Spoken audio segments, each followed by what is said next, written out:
सियासतदानों के हर कदम के पीछे कोई न कोई राजनीति छिपी रहती है। और ऐसे में अगर लालू परिवार अचानक से पूरे परिवार के साथ तिरुपति बालाजी के दर्शन करने आंध्र प्रदेश पहुंच जाए तो इसके पीछे कोई सियासत न हो, ऐसा भला हो सकता है। नमस्कार, मैं हूं प्रियदर्शन और आप देख रहे हैं न्यूज फॉर नेशन। और लालू परिवार का तेजस्वी यादव की शादी के सालगिरह के अवसर पर तिरुपति बालाजी मंदिर जाने के पीछे के जो मुख्य कारण हैं, अगर हम उसके पीछे देखें तो यह केवल कोई एक निजी कार्यक्रम नहीं है, बल्कि इसके पीछे भी राष्ट्रीय जनता दल और लालू यादव ने अपनी भविष्य की राजनीति को बेहतर बनाने के लिए एक बड़ी रणनीति बना रखी है। जी हाँ, दरअसल अगर आप मौजूदा समय में देश की राजनीति को देखिएगा तो दो खेमों के बीच की राजनीति की चर्चा अक्सर होती है। एक ओर भारतीय जनता पार्टी और भाजपा नीति एनडीए है, तो दूसरी ओर कांग्रेस नीति इंडिया गठबंधन है। और पिछले कुछ समय के दौरान अलग अलग जो राजनेताओं के बयान आए हैं, उन बयानों से भारतीय जनता पार्टी ने बार बार कांग्रेस और इंडिया गठबंधन पर यह हमला किया है कि इन लोगों के बयान इस बात को साबित करते हैं कि ये हिंदू विरोधी हैं। और ऐसा नहीं है कि न कि कांग्रेस के जो साथ इंडिया गठबंधन में घटक दल हैं, उसमें राष्ट्रीय जनता दल के भी कई ऐसे नेता हैं जिन्होंने हिंदू धर्म और सनातन को लेकर के समय समय पर ऐसी बातें कही हैं जो विवादों में घिरी हैं। और इसका बड़ा खामियाजा राष्ट्रीय जनता दल को आगामी लोकसभा चुनाव में बिहार में उठाना पड़ सकता है, क्योंकि अभी से भारतीय जनता पार्टी उन नेताओं के विवादित बयानों को लेकर लालू यादव और राष्ट्रीय जनता दल पर हमलावर है। तो ऐसे में अब लालू यादव का तिरुपति बालाजी मंदिर जाना भी एक प्रकार से भारतीय जनता पार्टी की हिंदूवादी राजनीति के काट के तौर पर एक बड़े अस्त्र के रूप में देखा जा रहा है। दरअसल 9 दिसंबर को तेजस्वी यादव की शादी की सालगिरह है। इस अवसर पर लालू परिवार तिरुपति जाने का फैसला लिया है। और लालू परिवार का यह दौरा भले ही निजी हो, लेकिन लालू ने इसी बहाने भाजपा को एक बड़ा जवाब देने के लिए भी एक खास रणनीति तैयार की है।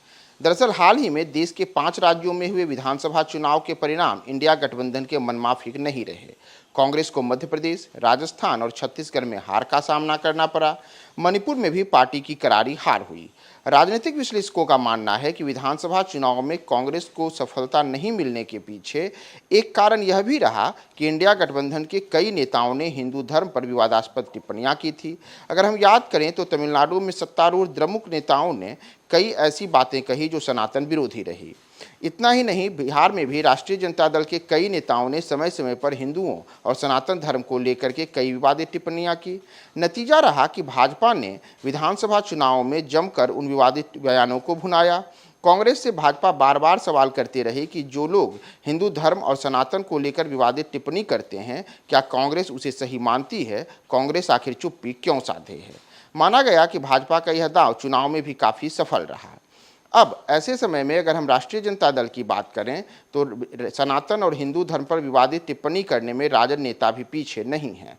पिछले कुछ महीनों में राजद के कई नेताओं ने सनातन और हिंदू धर्म पर विवादित टिप्पणी की। बिहार के शिक्षा मंत्री प्रोफेसर चंद्रशेखर ने रामचरितमानस को लेकर विवादित टिप्पणी की।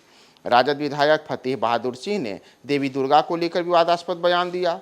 वहीं लालू यादव के खास माने जाने वाले शिवानंद तिवारी भी इन सब से आगे रहे और उन्होंने सनातन की कई परंपराओं पर सवाल उठाया। उन्होंने यहाँ तक कहा कि सनातन धर्म में दलितों पर अत्याचार के कई मामले सामने आए हैं। यहाँ तक कि सनातन में स्त्रियों को नर्क का द्वार बताया गया है। राजद नेताओं की इन विवादित टिप्पणियों को भाजपा ने जोर शोर से पूरे बिहार में उठाया। और मौजूदा समय में कई ऐसे भाजपा नेता हैं जिन्होंने राजद की हिंदू विरोधी छवि के रूप में उसे पूरे राज्य में पेश करते हुए इन नेताओं के बयान को एक प्रकार से लालू यादव का समर्थन बताया। अब माना जा रहा है कि राजद नेताओं ने धर्म को लेकर जो विवादित टिप्पणियां की हैं, इसे अगले लोकसभा चुनाव में भाजपा बिहार में भुना सकती है। यानी कुछ वैसा ही जैसे 5 राज्यों के विधानसभा चुनाव में देखने को मिला। बिहार बीजेपी के कई नेताओं ने राजद नेताओं की टिप्पणियों को लेकर लालू यादव और राजद को हिंदू विरोधी वाले विचारधारा के रूप में पेश करने की अभी से तैयारी कर रखी है और समय समय पर कई ऐसे बयान भी आ चुके हैं। ऐसे में शुरू से ही हिंदू धर्म के प्रति आस्थावान लालू यादव अभी से सतर्क दिख रहे हैं।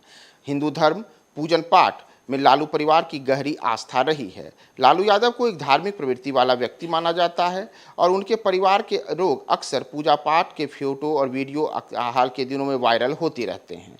इतना ही नहीं, लालू के बड़े बेटे तेज प्रताप यादव भी अक्सर भक्ति भाव में डूबे रहते हैं।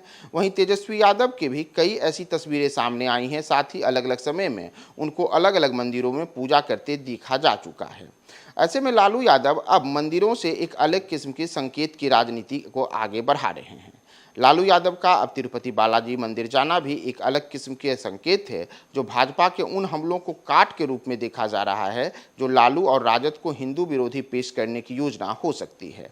भाजपा के ऐसे हमलों से राजद को बचाने के लिए संभवतः लालू ने पहले से ही पूरी तैयारी कर रखी है। और अगर हम लालू यादव के पिछले कुछ महीनों के मंदिरों को जाने को देखें तो लालू यादव पहले गोपालगंज के थाबे मंदिर गए, बाद में वे देवघर के बाबा बैद्यनाथ धाम मंदिर गए। इतना ही नहीं, जब वे महाराष्ट्र गए तो वहां भी सिद्धिविनायक मंदिर में अपने बेटे तेजस्वी यादव के साथ पहुंचे। और अब तेजस्वी यादव की शादी की सालगिरह पर पूरा लालू परिवार तिरुपति गया है। यानी भारतीय जनता पार्टी भविष्य में लोकसभा चुनाव के दौरान राजद और लालू यादव को बिहार में हिंदू विरोधी के रूप में पेश करे, इसके काट के रूप में लालू यादव ने अभी से पूरी तैयारी कर रखी है। और अगर देखा जाए तो लालू यादव ने भारतीय जनता पार्टी को आगे आने वाले लोकसभा चुनाव में बिहार में बैकफुट पर धकेलने के लिए, और विशेषकर जिस धर्म की राजनीति के लिए भारतीय जनता पार्टी को बार बार बदनाम किया जाता है, विपक्ष के द्वारा उस भाजपा पर हमलावर रुख अपनाया जाता है, उसके काट को तैयार करने के लिए लालू यादव ने मंदिरों की एक लंबी फहरिस्त बना ली है और वो तमाम जगहों पर जा चुके हैं। और संभवतः आगे आने वाले दिनों में भी लालू यादव अपनी इस छवि को और बड़े स्तर पर देश के अन्य मंदिरों में जाकर के भाजपा को एक जवाब देने की कोशिश करें।